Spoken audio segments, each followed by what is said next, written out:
Hey, what's going on, Jam Fam? So Brawl Talk just dropped yesterday, and we got the first round of sneak peeks today. So I am ready to go through all my W's and L's for this upcoming update, the Angels and Demons event update, whatever you want to call it. So let's get into it. Let's talk about what I like and dislike about this update, and you guys can let me know about your thoughts down in the comments. But let's get into it. All right, real quickly, we're going to touch on the Brawlers. Normally, I would talk a little bit more about them, but I have become a little less, I don't know, inclined to talk about Brawlers before their actual sneak peek. So I don't want to talk too much about them because we don't know all their gadgets and star powers and all that stuff. So I just want to touch on what I think about them really quickly. So I'm going to give a tentative W to Shade. I think he's a very interesting brawler. I like that he can float on water, and his super allows him to walk through walls. That's a very good mechanic. I really like that. The one thing I don't like about him is that he can literally attack through walls. I think that's a little OP, and I'm very skeptical about that. But in general, I think Shade is going to be a fun brawler, and he's going to be an epic brawler, so he's going to be easier to get. And in general, I think people are going to like him a lot. And then as far as Juju, I really don't know what to think about this brawler in general. Like, she's got some interesting mechanics, mainly her shot mechanic, how it can change depending on whatever terrain she's standing on. So, you know, she does more damage when she's on the ground. She has more range when she's in the grass. She can slow enemies when she's on the water. That's interesting, and it might play a factor into whether she's good on certain maps and stuff like that. So we'll end up seeing what happens with that. But one thing I do not like about this brawler is how she's kind of impeding on Larry and Lori's niche. How Larry and Lori are a thrower brawler that also has a spawner that can push people back. She kind of does that exact same thing with her super. Not to the exact same extent, but it's very close, and it does kind of make me like mad that she's already impeding on a niche. Normally we see that like a year or two after a brawler comes out. So yeah, as far as the brawlers, I'm a little mixed on the two of them. I do think Shade's going to be a lot of fun, and I think people are going to like him a lot. And like I said, I don't really know too much about Juju right now. But like I said, I want to wait and see what they actually look like during their sneak peek, see what their gadgets and their star powers look like before I make any like final decisions about if they're a W or L. So yeah, let's move on from the brawlers and talk about the actual meat and potatoes here. All right, so the first W I'm going to give in this video is going to be the good hypercharges. I think we're getting 3 pretty good hypercharges in this update, those being Ruffs, 8-Bits, and Otis's. I think these 3 hypercharges are going to be pretty solid, and I think people are really going to enjoy using them. One of them might be a bit toxic, but we'll talk about that. So I'll be honest, when I first saw Ruff's hypercharge, I wasn't too excited about it. I thought it looked kind of mid because I thought it was only going to charge a hypercharge partially and not fully. But it does give a full hypercharge for free just for picking up the dog treat, which is actually nuts. This is going to be really useful at getting really good hypercharges online very quickly and making sure people can use their hypercharge more often than, you know, 2 times a game. So something like Colette and Heist, Crow and Heist, Lou and Hot Zone, those can be very impactful hypercharges, and it can flip a game, and Russ is going to be pretty good at keeping those online and keeping those going, and they can end a match very quickly. All right, next up, let's talk about Otis's. I actually think this one is really good. I was very skeptical about it at first, but it turns out that it just adds a 1.5-second mute to the already 3-second mute. So basically the way it's going to work is that when you shoot somebody with your super, there's going to be a 1.5-second stun, then the 3-second mute timer starts. So they're going to be able to not move for a 1.5 seconds, and then they won't be able to attack for another 3 seconds, which is an insanely long time to not be able to do anything for your team. I think this one might be a bit toxic, but I do think it's going to be very strong, and it's definitely going to be worth picking up if you like to play Otis. And then 8-Bits in general, I think it's just very good. It adds a lot of damage. It looks like it shoots like a machine gun. It can be very useful, and it makes it very hard to remove 8-Bit's booster, which can make 8-Bit very strong. It either makes him super fast, or it buffs up all his teammates. So, you know, 8-Bit's booster is a generally good item to have on the ground, and if it can defend itself, if it can attack people that are getting too close to it, then it's just, like, generally good. So I do like the hypercharge for 8-Bit. It might not be the best, but I do think it's better than some of the ones we're getting in this update. All right, so if 3 hypercharges are a W, then I'm going to give the other 3 an L. Honestly, like, I don't have to do it 3 and 3, but that's just the way it worked out this time. So Penny's, Daryl's, and Stu's hypercharges are all going to be an L for me. All right, first off, let's talk about Stu's hypercharge. Now, I don't think the hypercharge in itself is the worst thing in the world. I think it's actually kind of good, but it's got 2 big drawbacks. First off, it is a bit ping dependent. If you're playing with any kind of lag, or if you have any distance to the server, then it might not be the best hypercharge. You won't be able to take full advantage of it, but that isn't the worst thing about it. I think the worst thing about Stu's hypercharge is how long it's going to take him to actually charge up. He's going to have to land 25 projectiles to charge 1 singular hypercharge, which with Stu is not the hardest thing in the world to do, but there are going to be games where you're going to struggle to get even 1 hypercharge going, let alone 2 like you should. and I think this is a major drawback on it. I wouldn't be shocked if they end up walking that back to be like 20 or even like 18 or something like that, because 25 just seems like a really high bar to clear. And of course, this can be alleviated with Ruff's Hypercharge. Ruff's Hypercharge will charge it immediately, and, you know, you will be able to activate Stu's Hypercharge and zip right up the map. So in Brawl Ball, I think Stu's Hypercharge with Ruff's Hypercharge might be a very viable combo, so we'll end up seeing what happens with that. But as of right now, Stu's Hypercharge in a vacuum just doesn't seem like the best because of how hard it is to actually charge. All right, next up, let's talk about Penny's Hypercharge. Now, Penny's Hypercharge, I'm giving an L here, and I'm pretty sure everyone's going to disagree with me here, but I just think it's kind of boring, and I'm not very excited for it. Penny's cannons are not hard to dodge, and I just feel like even shooting 2 out at once, it's not going to be very impactful. It would honestly be better if, like, the time for the cannonballs to drop was faster, or if they had a bigger area of effect, or if, like, she shot out 2 cannons that have, like, different intervals or something like that. But as of right now, just shooting 2 shots out at once, and, you know, you just have to walk in a straight line to get out of the area, I just feel like it's not going to be that impactful. And I think after people try it out, they're just going to be like, okay, whatever, it exists. And that leaves Daryl's Hypercharge. And Daryl's Hypercharge is honestly a joke. I have no idea what they were thinking with this. I know they had to attach something with his roll, but him shooting out shots as he rolls that are barely going to land on anything is, like, kind of a joke. Like, in what situation is that going to be useful? Where is that really going to make, like, a big impact? Maybe in Heist, if you roll right on the safe in a certain situation, like maybe on Pit Stop or something like that, you can get some value from it, you know, with the shots landing on the safe quite a bit. But in general, I don't think it's going to do a lot. And I think this is going to have to get reworked down the line, because they did say they were going to rework bad hypercharges, and I think this is going to fall into that category.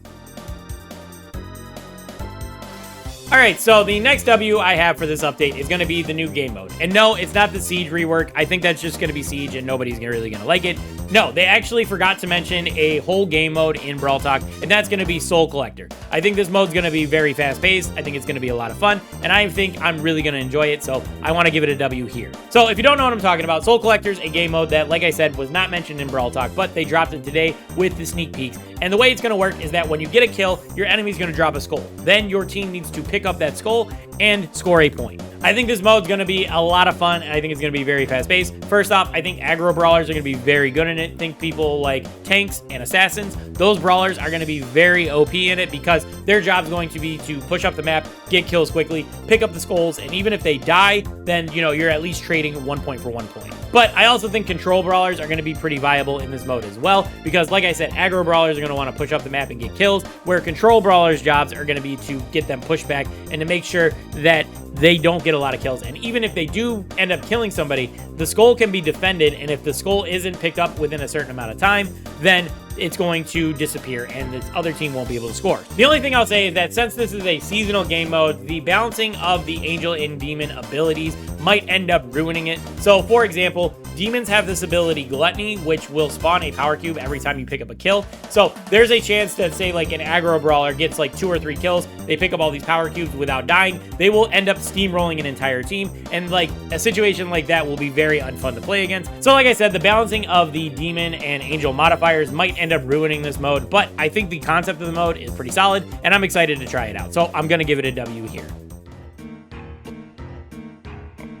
So speaking of Angels and Demons, let's talk about the event itself. So we are getting a new event, Angels and Demons, where every day you are either going to be aligned with an Angel team or a Demon team, and that determines what kind of star drops you get and stuff like that. And in general, I think this event is going to be a bit of a W. I don't think it's perfect by any means, but I do think this is probably one of the more, I don't know, balanced ones that we're going to be getting. So there's a couple reasons why I really like this event, and I'm going to talk about those here. But there is one big L that I want to give this, and we'll make that its own segment. But right now, let's focus on the good stuff about this. First off, every single one of your daily star drops, so the 3 you get every single day, those are going to be either turned into Angel star drops or Demon star drops. And according to Kairos Time, all those star drops are going to have a 33 progression buff applied to them. So if you get more coins out of them, you're going to be getting more power points out of them, and you can even get more like token doublers and stuff like that. So in general, most of your star drops you're going to be getting throughout this entire month are going to have a nice buff applied to them, depending on what you get out of them. So this could be the difference between upgrading a brawler or not, buying a gadget or not, even getting the last few coins you need for a hypercharge or something like that could end up coming from this 33% buff, which I think is nice. I'm never going to complain about progression. Next up, we're going to be getting these contests, which are basically tournaments every couple of days, and you're going to be getting a limited number of entries into that. And if you win, you're going to score points and possibly get more drops from them. Basically, you can think about these as like Power Play from way back in the day before Power League. We had this thing called Power Play where every day you had a certain number of entries, you earned points, and then you got rewards based off how many points you scored. So basically, that's what a contest is, and we're getting that back in the game, and I think this is a nice way of rewarding skilled players and active players, because if you play in your contest, you win a couple of games every day, you should be getting at least a couple of star drops as a bonus every time one of these contests rolls around. So that's great. Obviously, though, make sure you don't play with randoms. Make sure you like coordinate with a team and play with people doing that, because if you play with randoms, you're basically just going to be burning up all of your contest entries unless you're like super skilled and you can hard carry randoms. In general, I would just play with a team and try to maximize your rewards out of contests. And lastly, I kind of really like the Angels and Demons abilities. I think some of them are very unique, and I think some of them are kind of good, but there are a couple that are misses for me. Now, I do want to address, I did think they were just kind of like, you know, one side got one effect and the other side got the same effect, but it just like rephrased or whatever. It's not necessarily like that. There are actually abilities that are totally unique to each side. For example, like I said earlier, Gluttony, that is an ability that is 100% unique to Demons. Angels have nothing like that. There's no way for Angels to get power cubes to themselves. So stuff like that, those are going to be unique to each side. So in general, I think some of the best abilities are for the Demons. I really like Fury. That one is going to give you a movement speed buff every time you deal or take damage. And then, like I already mentioned, Gluttony, I also think that one is going to be very good as well. And then for the Angels, I really like Smite, because that's going to not only deal a decent amount of chip damage in a wide area, but it is also going to slow down enemies and make them easier to kill. And then Ascension is going to be very good in a mode like Heist or Brawl Ball, where movement speed can be the difference between getting to the heist safe or scoring a goal. So yeah, those are some of the things I like about the Angels and Demons event. You know, we're getting a progression buff. There's going to be the contests, which I think are very fun and rewarding. I'm very interested in those. And then some of the abilities are pretty solid. So I am excited about that stuff. But like I said, there is something I don't like about it, and let's talk about that right now.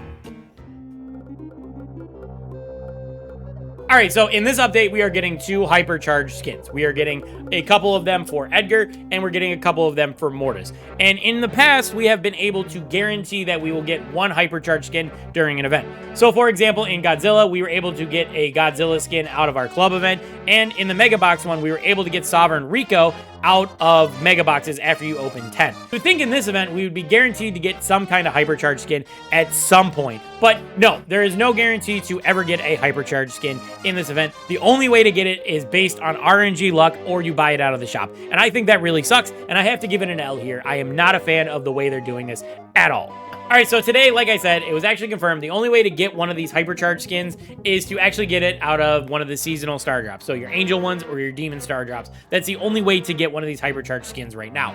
And that doesn't sound so bad until you look at the drop rates, which are absolutely abysmal. And it makes me feel like it's going to be impossible to actually get one of these unless you're buying a ton of these star drops out of the shop. So Kairos Time said it's a 1 in 150 chance to get any of the 6 hypercharged skins out of the star drops, which doesn't sound terrible, right? That's like a 0.6% chance. But if you want one for a specific brawler, it's more like 1 in 300. And if you want a specific skin, it's 1 in 900. It's going to be basically impossible to get any specific skin. And even getting one for like just like Edgar or just Mortis, it feels like it's like impossible as well. It's just, I'm not a fan of it, and it just, like I said, I have to give it an L. I can't believe they didn't make one guaranteed for sure. But if you want to spend a lot of money, you can just buy all of the Angel and Demon Star Drops out of your shop, and if you don't get it out of those, then you can always just buy the skin outright for 499 gems, which is like, I don't know, more than $50. I'm not going to do the math right now, but it's an insane price.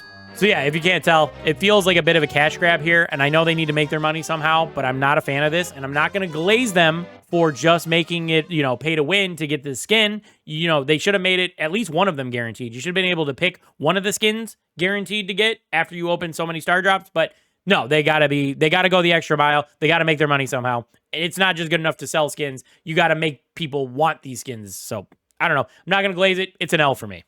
So overall, I think this update is pretty solid. It's not the best thing in the world, but it's okay. I would give it like a 6 or a 7 out of 10. There's some good things in this update, but there's also things that are left to be desired. Quick recap, I really like the event. I think that's pretty solid overall. I like that the contests are there, and I like that there's a progression buff tied with it, and the skins are all really solid, so that's really good.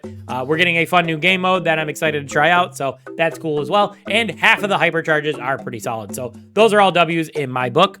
But I have to give a big fat giant L to the fact that the hypercharge skin is not guaranteed in this season for the first time. I think that really sucks for free-to-play players and even people like me who will spend money on the game but don't want to spend that much money on the game. That really sucks, so I'm not a fan of that. I'm not going to glaze it. I think that's a giant L, and they made a huge mistake here. But let me know what you think about this update down in the comments. Let me know if you like it, what you don't like about it. Anyway, that's going to do it. I want to thank you guys for watching, and I'll catch you guys next time. Peace.